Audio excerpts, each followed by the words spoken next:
कल प्रधानमंत्री जी ने पार्लियामेंट में 2 घंटे, शायद 2 घंटे 13 मिनट, 2 घंटे 13 मिनट भाषण किया। उसमें अंत में 2 मिनट उन्होंने मणिपुर की बात की।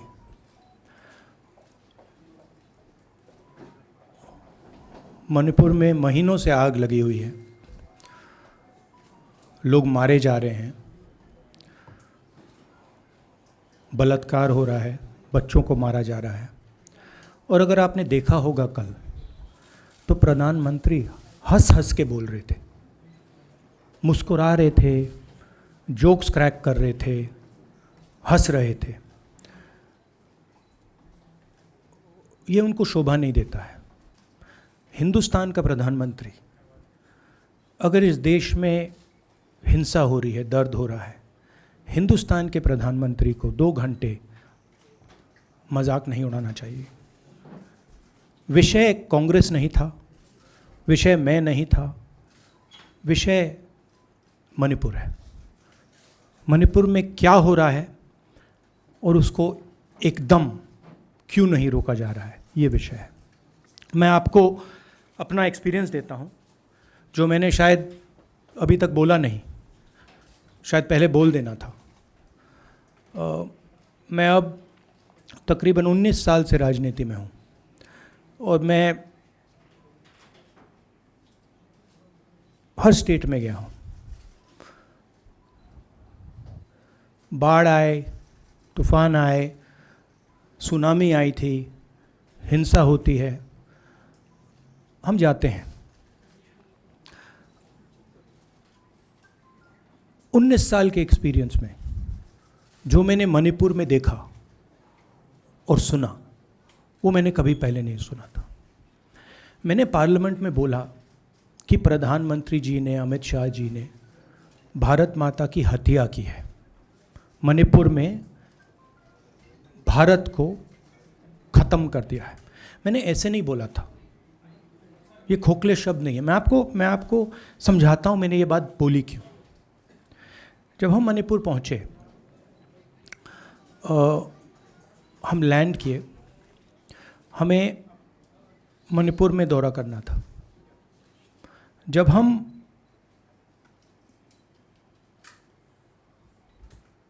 मेते एरिया में गए, हमें साफ कहा गया था कि अगर आपकी सिक्योरिटी डिटेल में कोई भी कुकी होगा, उसको आप यहाँ मत लाइए क्योंकि हम उसको मार देंगे।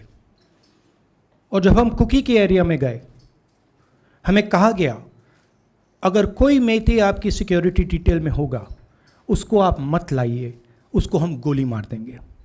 हम जब गए, हमें मेतेज को परे करना पड़ा, हमें कुकीज़ को परे करना पड़ा।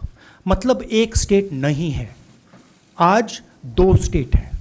स्टेट की हत्या कर दी गई है और उसको चीर दिया गया है। इसलिए मैंने बोला हिंदुस्तान की हत्या मणिपुर में बीजेपी ने कर दी है। और जब मैंने कल प्रधानमंत्री को देखा हंसते हुए, मजाक उड़ाते हुए, मैं समझ नहीं पा रहा था कि हिंदुस्तान का प्रधानमंत्री इस प्रकार से कैसे बोल सकता है। प्रधानमंत्री को ये पता नहीं लग रहा है कि हमारे देश में क्या हो रहा है। छोड़िए, नहीं जाना चाहते हैं, उसके भी कारण हैं, शायद मैं बता नहीं सकता हूं आपको, उसके कारण हैं। मगर अगर जा नहीं सकते हैं तो मणिपुर के बारे में बोले तो। हिंदुस्तान की आर्मी, आप सब जानते हो, सेना को आप जानते हो, जो मणिपुर में हो रहा है, हिंदुस्तान की सेना उसको 2 दिन में रोक सकती है। 3 दिन नहीं लगेंगे। अगर हिंदुस्तान की आर्मी को कहा गया कि यह तमाशा बंद करो, 2 दिन में यह तमाशा, ड्रामा बंद हो जाएगा। प्रधानमंत्री मणिपुर को जलाना चाहते हैं, आग बुझाना नहीं चाहते हैं। यह है सच्चाई। अब आप अपने सवाल पूछिए. Would you like me to say it in English? I watched the Prime Minister of India yesterday speaking for 2 hours, laughing, joking,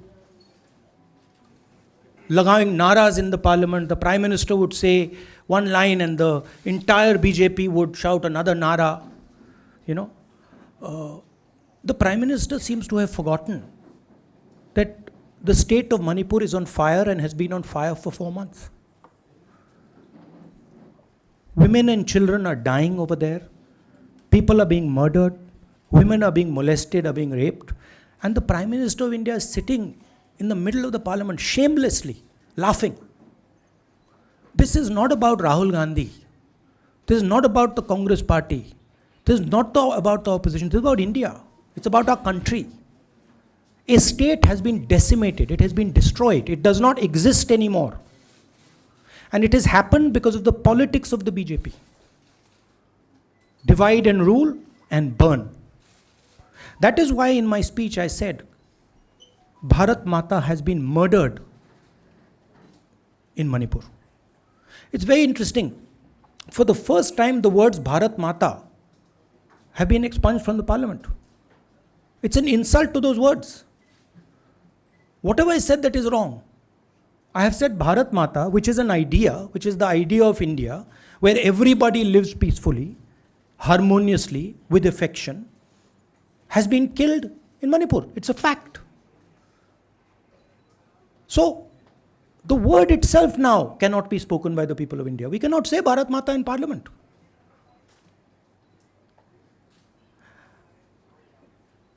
I want to tell you about my own personal experience of Manipur.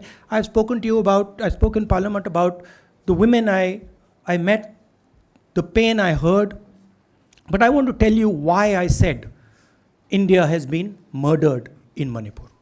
And I said it because Manipur no longer exists as a state. A state requires control. A state requires authority. That is disappeared in Manipur. It does not exist. And I saw this with my own eyes. When we went to Manipur, when we went to the Meitei area, we were categorically told that please ensure, we want you to come, we love you, but please ensure that if there are any cookies in your security detail, they do not come into our area or we will shoot them. When I went into the cookie area, we were told the same thing. We love you, we want you to come. But please make sure, if there are any Meiteis in your security detail, we will shoot them. Do not bring them here. Before going to the Meitei area, we had to remove all cookies from our security detail. Before going to the cookie area, we had to remove all Meiteis from our security detail. When we went there, the security forces, central security forces, told us we have never seen anything like this. We were told it is completely outside our control. Okay? That is why I said Manipur has been murdered by the BJP, and the idea of India has been murdered by the BJP in Manipur. I was not speaking metaphorically. I was speaking literally. Now, the Indian army, it will take the Indian army 2 days to put an end to the nonsense that is going on in Manipur. The Prime Minister refuses to stop the fire.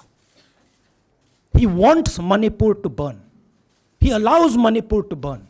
Because if he did want it to stop, there are tools in the hands of the Indian government that can stop it immediately. I know. I have full faith in our army. I know. And every Indian citizen knows that if the Indian army is told, please put an end to this, it will stop immediately. There are reasons for the PM not being able to go to Manipur. I'm aware of those reasons. I don't want to say them publicly. But there are clear reasons as to why the Prime Minister is not going there. That is why we wanted the Prime Minister to speak in Parliament. That is why we wanted Manipur to be on the agenda in Parliament. And what did the Prime Minister do? He ridiculed the state. He ridiculed the women of the state. He laughed at the women of the state. That's the truth. Now please ask your questions.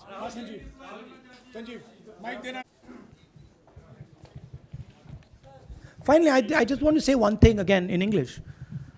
See, the Prime Minister,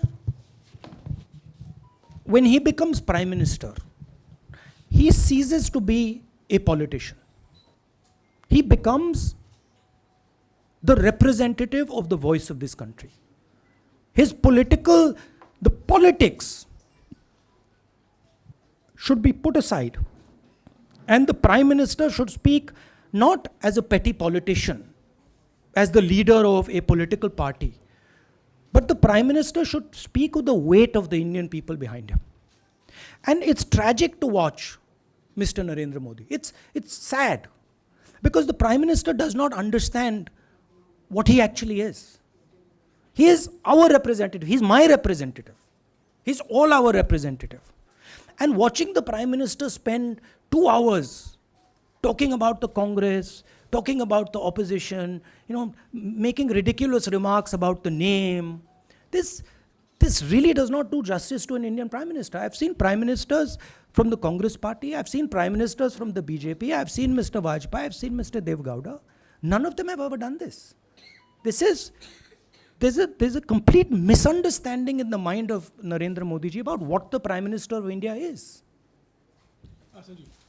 Rahul ji, you wanted the Prime Minister to speak in Parliament, and now that he's spoken, and you've said that he wants Manipur to continue to burn. What is the Congress Party's next step to retrieve Manipur and save it? The only conclusion I can draw, because the Prime Minister has tools in his hand that can stamp out the fire in Manipur certainly within 3 or 4 days. But for some reason, he's refusing to use those tools. Right? The Prime Minister could at least go to Manipur, talk to the communities, and say, I'm your Prime Minister. Let's start talking. It will be taken seriously. So I don't see any intention. Rahul ji कल ये भी प्रधानमंत्री ने अपने भाषण में कहा कि 2018 में ये लेके आए थे, 2023 में विश्वास प्रस्ताव लेके आए और 2023 में भी लाएंगे। तो एक तरीके से उन्होंने साफ तौर पर ये कह दिया कि हमारी सरकार अगली बार भी बन रही है। एक पॉलिटिकल बात भी उन्होंने कही। तो आप उनके पूरे भाषण को आप ये कह रहे हैं कि वो पॉलिटिकल भाषण ज़्यादा था, मणिपुर पे बात बहुत कम थी, तो इसको कैसे देखते हैं? नहीं, भाषण हिंदुस्तान के बारे में नहीं था, भाषण नरेंद्र मोदी जी के बारे में था। वो अपनी राय, अपनी राजनीति, अपने एम्बिशंस वो आपको दे रहे थे। सवाल ये नहीं है कि नरेंद्र मोदी जी 24 में प्रधानमंत्री बनेंगे या नहीं। सवाल ये है कि मणिपुर जल रहा है, महिलाओं का बलात्कार हो रहा है, लोग मारे जा रहे हैं। सवाल ये है, अगर ये प्रधानमंत्री कहना चाहते हैं तो ये पब्लिक मीटिंग में कहें। मजाक बनाना चाहते हैं तो जब मणिपुर नहीं चल रहा है तो करें। बट प्रधानमंत्री को ये समझ आनी चाहिए, बात समझ आनी चाहिए कि पार्लियामेंट में जो चर्चा हो रही थी वो उनके बारे में नहीं थी, वो मणिपुर के बारे में थी। सर नमस्कार। कल प्रधानमंत्री ने बार बार कांग्रेस का नाम लिया और ये आरोप लगाया कि नॉर्थ ईस्ट और मणिपुर की सारी समस्याओं के कांग्रेस जिम्मेदार है। आप क्या जवाब देंगे? नहीं, अभी मैंने बोला ना, वही तो जवाब है। मुझे प्रधानमंत्री को जवाब देने की ज़रूरत नहीं है। मैं सिर्फ ये कह रहा हूं कि एक स्टेट की हत्या की गई है, भारत माता की हत्या कर दी गई है मणिपुर में। भारत माता की हत्या मणिपुर में कर दी गई और प्रधानमंत्री लोकसभा में मजाक उड़ा रहे हैं, हंस रहे हैं, नारे लगवा रहे हैं। मुझे क्या जवाब देने की जरूरत है? राहुल मेरा सवाल एक मिनट मोहित, ऑर्डर से please. Mr. Gandhi, you waxed eloquent. Rahul, आपने बोला कि प्रधानमंत्री ने बोला सदन में कि गृह मंत्री अमित शाह ने विस्तार से जवाब दे दिया। अमित शाह साहब ये कहते हैं कि मणिपुर के सीएम को हटाने की ज़रूरत इसलिए नहीं है क्योंकि उन्होंने हमारी पूरी बात सुनी और वो कभी भी कोई हमने डीजीपी चेंज किया, डीजीपी चेंज कर दिया, उन्होंने जो भी प्रशासनिक व्यवस्था हम चेंज करना चाहते थे, इसलिए मणिपुर सीएम को हटाने मणिपुर की सीएम, जब मैं मणिपुर गया, मणिपुर सीएम ने जो मणिपुर में हजारों वेपन्स जो लूटे गए, वो मणिपुर सीएम के नीचे ही हुआ। तो क्या अमित शाह चाहते थे कि ये हजारों वेपन्स लूटे जाएं?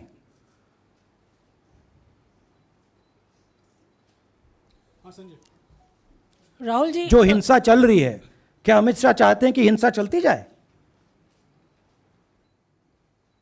चीफ मिनिस्टर उसको रोक नहीं पा रहा है। अमित शाह जी कह रहे हैं कि भैया वो हमारी बात मान रहा है, तो क्या आप चाहते हैं कि मणिपुर चलता जाए? राहुल जी, एक संसद में एक नया ट्रेंड दिखाई दे रहा है कि कई सेशन से ऑपोजिशन के एमपीज या तो सस्पेंड हो रहे हैं या डिस्क्वालीफाई हो रहे हैं, या एक सेशन से ज़्यादा। ये ऑपोजिशन के एमपीज का जो प्रिविलेज मोशन या प्रिविलेज रूल्स के तहत जो डिस्क्वालिफिकेशन हो रहा है या सस्पेंशन हो रहा है, इसका जो ट्रेंड बढ़ रहा है, इसको आप लोग कैसे एड्रेस करेंगे? आप देखिए, एमपीज को निकालें, वापस डालें, हमारा काम बदलता नहीं है। हमारा लक्ष्य जो मणिपुर में हो रहा है उसको रुकवाने का है। जो भी औजार हमारे हाथों में है, उस हिंसा को रुकवाने के लिए उनका हम प्रयोग कर रहे हैं और करेंगे।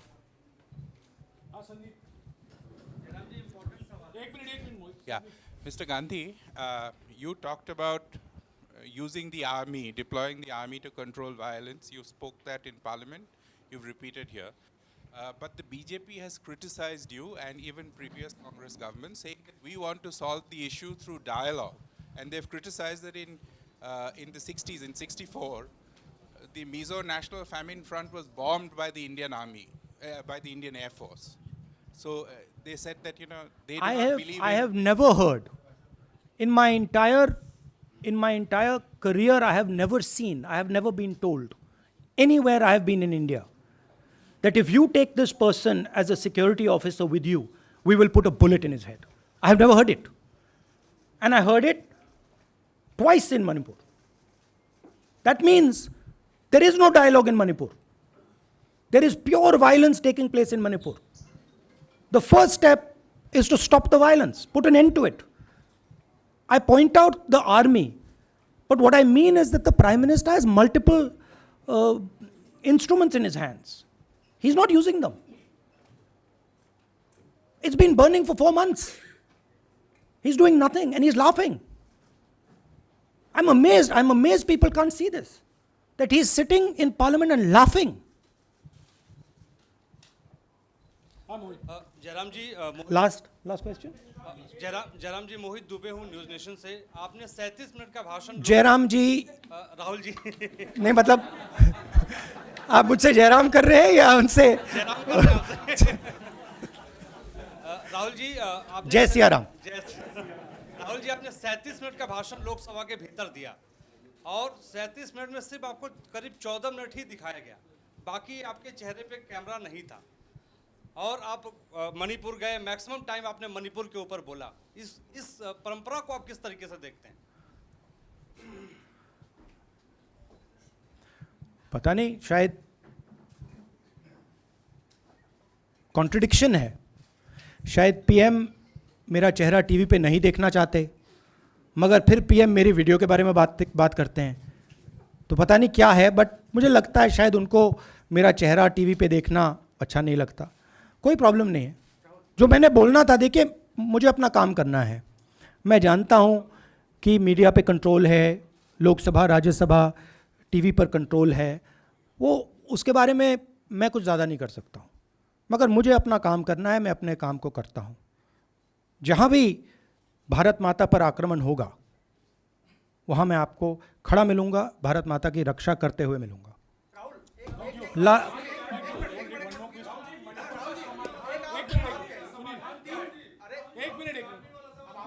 हाँ. Okay, last question, brother. The Supreme Court has already said what it has in terms of a constitutional breakdown, as well as now, you are asking for the army. Do you believe that Article 356 is the only way out? Or I'm not asking for anything. Please don't misunderstand. It is not my place to decide which tool the Prime Minister can use, which instrument he should use. I am pointing out that there are multiple instruments that the Prime Minister has at his disposal, and he is not using a single one. I'm pointing out that Manipur has been burning now for 4 months, and the Prime Minister is in a very good mood. He's sitting in Parliament, he's laughing, he's joking, his entire cabinet is in giggles. This to me seems completely insane. This has got to stop. India is burning in Manipur. The idea of India has been destroyed in Manipur. Let's rebuild it quickly. Thank you.